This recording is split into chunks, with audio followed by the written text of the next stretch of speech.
Bien lo decía Humberto, se prestó para todo tipo de especulaciones religiosas.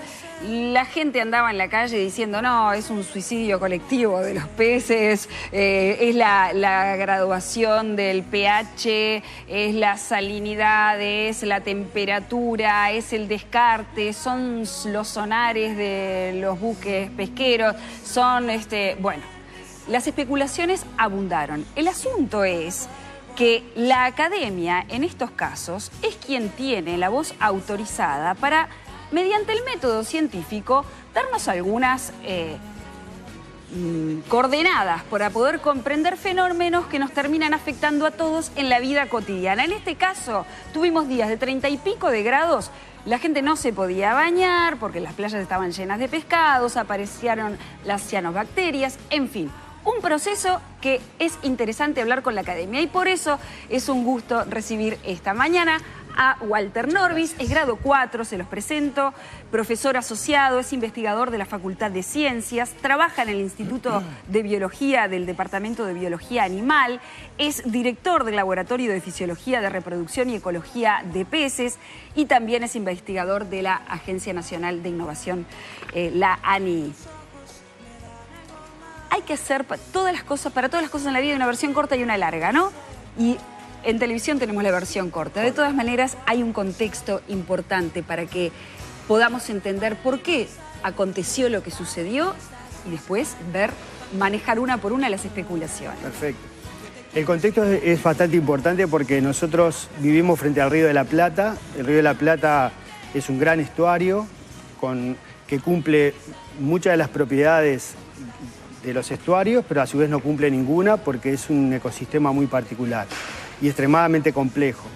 En un estuario donde se mezclan el agua dulce con el agua salada, nosotros tenemos la cuenca de los ríos Paraná y Uruguay que aportan mucha agua dulce, es uno de los estuarios más grandes del mundo, el Río de la Plata, con una complejidad física y química muy particular y en donde hay un montón de estudios que nos muestran esa complejidad.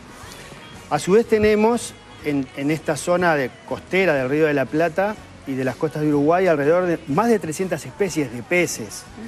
Por lo tanto, que alguna de las especies sufran mortalidades masivas no deja de llamar la atención y causar impacto en la opinión pública, que es lo que uno como investigador aprecia.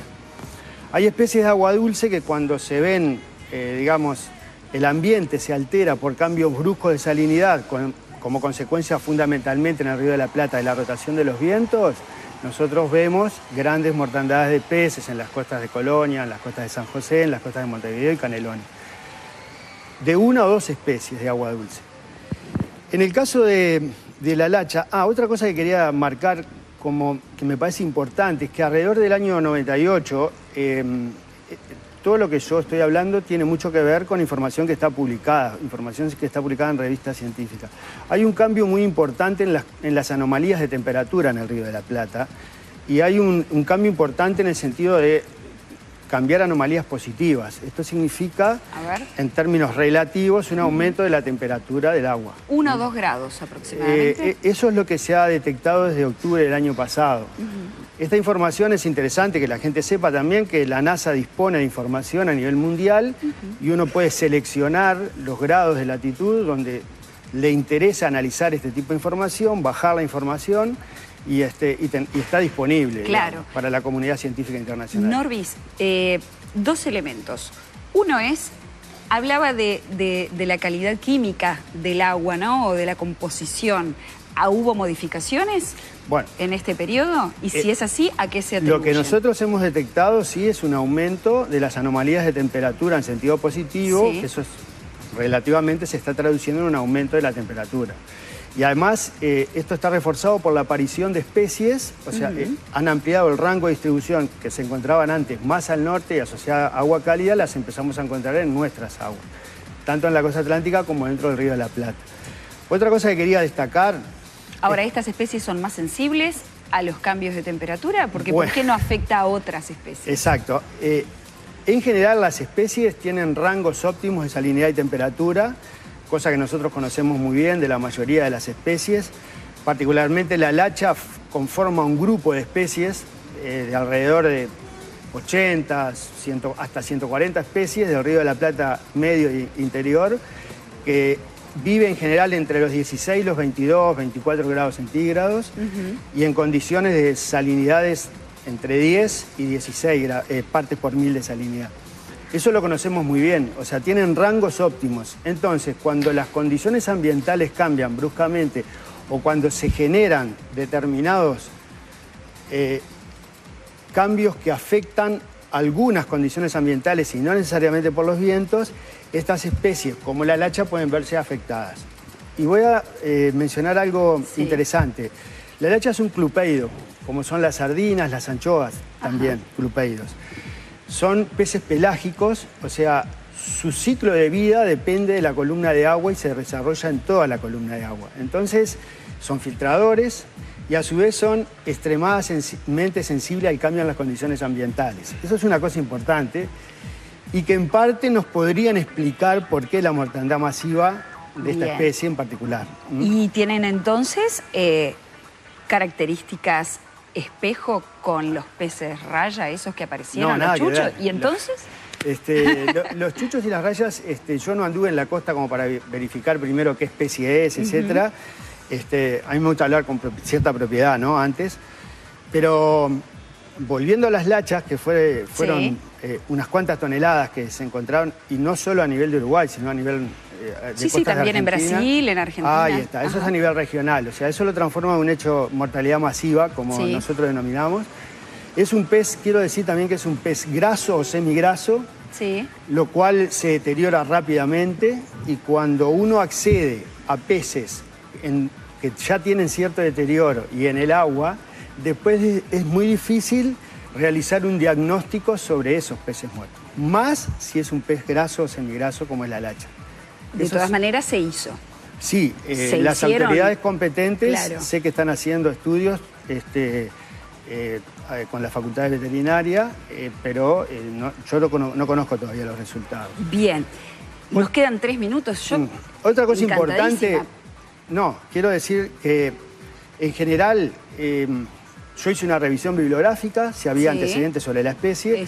Nosotros, en el contexto de la Facultad de Ciencias y con el marco del PDCA, analizamos el ciclo de reproducción en la Laguna de Rocha y tuvimos la suerte de encontrar una situación normal y una anómala, una gran seca, pero las lachas no se murieron. Entonces, eso nos permitió acceder a bibliografía en el contexto de la discusión de esa tesis de maestría que hizo un estudiante, en donde encontramos, escribiendo con colegas del hemisferio norte, en donde hay especies similares, o sea, nuestra lacha es conocida como Brevortia aurea y en el hemisferio norte es Brevortia tyrannus. Entonces, tratando de entender la baja de la condición fisiológica de las especies y otras características, sobre todo relacionadas al ciclo de reproducción, accedimos a un montón de bibliografía. Y los investigadores norteamericanos, haciendo experimentos con peces vivos, es muy difícil mantener este tipo de peces vivos además, encontraron que entraban rápidamente en estrés y shock fisiológico cuando disminuían drásticamente las condiciones de oxígeno ante un aumento de temperatura. Bien, así que usted se vuelca hacia esa teoría, hacia esa hipótesis. Hacia esa hipótesis. Y tendríamos que desarrollar estudios... ¿La del descarte de barcos pesqueros? No, porque el volumen. Exacto. Bien. ¿La de contaminación química? Muy difícil. Muy difícil. ¿La de los sonares y no sé qué? ¿Que anduvo por ahí? Muy difícil. Muy difícil también.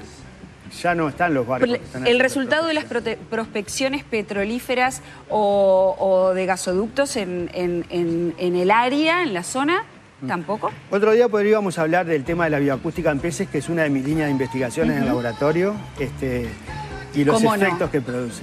Pero también descarto esa posibilidad. También descarta esa posibilidad. ¿Afecciones al ser humano? En ese volumen de peces que hay. No, digo, la lacha en general no se consume. No la consumen ni las gaviotas. Por eso había gente que estaba diciendo que podía haber una contaminación química en la carne de las... No, los peces, las gaviotas en general, si bien son carroñeras, tratan de consumir fresco. Fresco, así que pescado muerto, no. Exactamente. Bien. Ya las lachas llegaron. Las cianobacterias. nada que ver. Un minuto para explicarme si hay vinculación y si hay afectación. No, una virtud que tienen los peces es que cuando ellos no encuentran las condiciones óptimas de vida, se van, se desplazan, tienen la capacidad de moverse rápidamente. No es el caso. La lacha es una especie que vive en grandes cardúmenes y al ser filtradora, la falta de oxígeno, o sea, las condiciones de hipoxia generan lo que nosotros oímos, grandes mortandades. Y eso sí está comprobado científicamente. Inclusive a nivel fisiológico, histopatológico e inmunológico. Bien. O sea, Un placer. no con nuestra especie, ¿no? Un placer compartir con ustedes este ratito. A pesar del corto tiempo. A pesar del corto tiempo, nos quedamos con ganas de saber más. Es importante el papel de la academia protagónico cuando aparecen estos eventos porque desmistifican también un montón de bolazos que andan por la vuelta. Sí, yo quiero destacar también que las autoridades competentes emitieron una opinión y todavía no concluyeron alguna de las historias y tiene que ver el ciclo de reproducción y el estrés, con el estrés y con el estado o condición fisiológica de los peces también. Algún día me va a explicar por qué los pescadores dicen que hay mucha menos pesca que antes. Si tiene que ver con la pesca de arrastre o con qué.